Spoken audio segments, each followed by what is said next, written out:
এই আধিপত্যবাদী শক্তি, এই ভারতীয় দাবেদাররা আবার ষড়যন্ত্র এবং চক্রান্ত করছে। আমাদেরকে সতর্ক থাকতে হবে। এই দিল্লির দাবেদারদেরকে, এই ভারতীয় আগ্রাসনের যারা দালাল আছে তাদেরকে এবার আমাদেরকে রুখে দিতে হবে।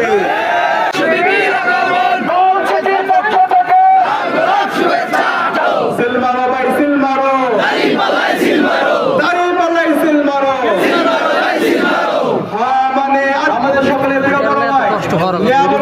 বিজয় হয়েছে ইনশাআল্লাহ। এই ঝালকাঠি 2 আসনের কোনো সমস্যাই থাকবে না ইনশাআল্লাহ। সরকার ডক্টর মোহাম্মদ ইউনূস আপনাকে জবাব দিতে হবে। শহীদ ওসমান হাদি হত্যার পরে আজকে প্রায় 1.5 মাস 2 মাস পার হচ্ছে, কিন্তু এখন পর্যন্ত ওসমান হাদি ভাইকে যারা হত্যা করেছে সে অপরাধীদেরকে আপনি বিচারের আওতায় নিয়ে আসতে পারেননি। যমুনার সামনে যে আন্দোলন হচ্ছে সেই আন্দোলনে আমাদের সহযোদ্ধার উপর যারা হামলা করেছে আগামী 24 ঘন্টার মধ্যে তাদের সবাইকে অ্যারেস্ট করে বিচারের আওতায় নিয়ে আসবে।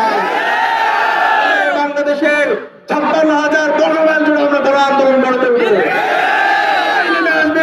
আবার শহীদ আবু সাইদ, শহীদ ওয়াসিম, শহীদ আল্লাহ খানের উত্তরসূরিরা আবার রাজপথ দখল করবে।